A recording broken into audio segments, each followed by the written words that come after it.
Oke, jumpa lagi teman-teman. Kali ini kita berbicara sedikit mengenai kalsium ya. Karena masih banyak follower bertanya mengenai kalsium. Kalsium sebenarnya sudah dinyatakan oleh American Nephrologist Association. Jadi Persatuan Dokter Ginjal Amerika bahwa kalau Anda sudah di atas 50, jangan minum kalsium dalam bentuk apapun. Baik itu melalui susu atau melalui tablet, suplemen ya. Kenapa begitu? Makanya marilah kita singgung sedikit. Saya sebenarnya seperti tinjauan kepustakaan. Apa yang saya sampaikan ini sebenarnya berasal dari buku berjudul Death by Calcium, dikarang oleh Thomas Levy. Thomas Levy ini kardiologis ya, jadi dia dokter jantung sebenarnya, tapi dia membahas mengenai kalsium dan bukunya adalah di 2013. Kita ambil resume-resumenya ya. Jadi dikatakan bahwa kalsifikasi daripada arteri koroner, pembuluh darah jantung ya, selalu mengindikasikan adanya kelebihan kalsium. Dan minimal ya, ini di Amerika ya, minimal half of the population over 50. Jadi minimal separuh dari penduduk berusia 50 tahun itu well on its way to a heart attack. Jadi sedang jalan ini ya untuk mendapat heart attack. Dikatakan juga apabila Anda minum miligram kalsium tiap hari, maka Anda akan 30% lebih besar kemungkinannya mendapat serangan jantung dan sampai 20% lebih banyak mendapat stroke. Jadi sebenarnya masalah yang sesungguhnya itu bukan kurang kalsium, tetapi sebenarnya adalah relokasi kalsium dari tulang ke daerah lain dari tubuh. Itu terjadi pada osteoporosis. Jadi osteoporosis itu memang dikatakan kalsiumnya kurang. Kalsiumnya kurang itu di tulang, tetapi di tempat lain, di pembuluh darah banyak. Mereka dapat dari mana? Yaitu kalsium di tulang kurang karena bocor keluar ke pembuluh darah, begitu ya. Jadi ada relokasi. Dan dikatakan lebih dari sepertiga orang Amerika di atas usia 45 tahun mempunyai tanda-tanda terbukti mempunyai kalsifikasi pembuluh darah. Jadi dikatakan lagi osteoporosis itu menyangkut kurangnya kalsium di dalam tulang. Tapi itu tidak berarti ini penyebabnya. Ini hanya berarti bahwa ini adalah gejalanya, kalsium di tulang kurang, ya, bukan penyebabnya ya. Dan kelebihan kalsium itu adalah pembunuh, ya.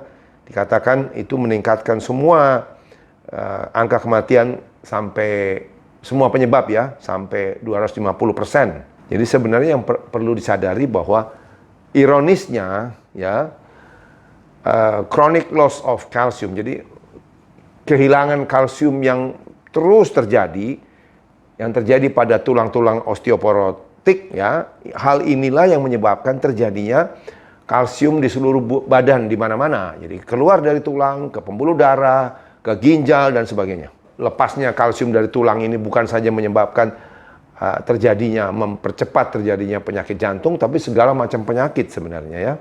Jadi wanita-wanita tua dengan osteoporosis itu sebenarnya sudah sedang berperang melawan kekurangan kalsium dalam tulang, tetapi kelebihan kalsium di mana-mana. Jadi jangan lagi diberikan tambahan kalsium. Oke, itu resume dari buku itu.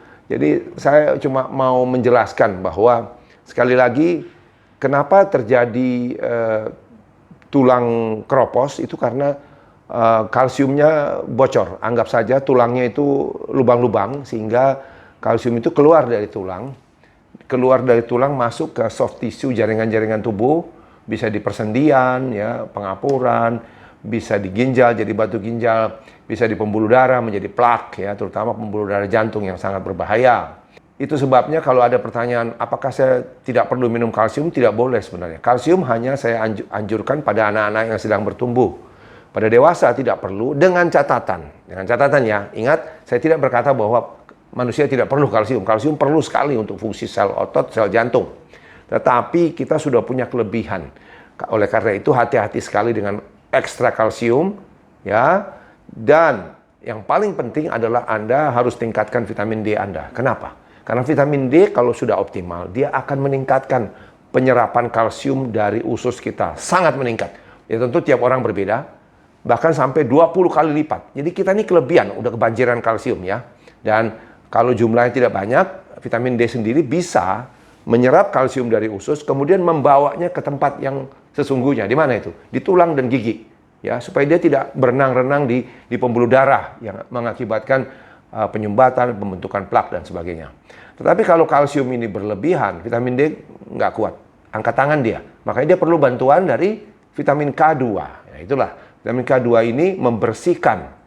Fungsinya dua jadi dia. Membersihkan pembuluh darah dari kalsium, mengikat pembuluh darah, kemudian membawanya ke tulang. Jadi dia membersihkan jantung dan pembuluh darah dan memperkuat tulang. Itu sebabnya ideal sekali diberikan D3 dan K2. Dan sekali lagi kita ingatkan bahwa kalau D3 sendiri saja dipakai pada dosis yang sudah lumayan tinggi, yaitu 5.000, seperti anjuran Vitamin D Council USA, maka harus sebaiknya disertai dengan vitamin K2, karena Anda tidak mau mengundang masalah. Kalau Anda hanya pakai D3 saja, bisa saja nanti kalsiumnya berlebihan di mana-mana, hyperkalsemia dengan segala akibatnya yang tentunya tidak Anda inginkan.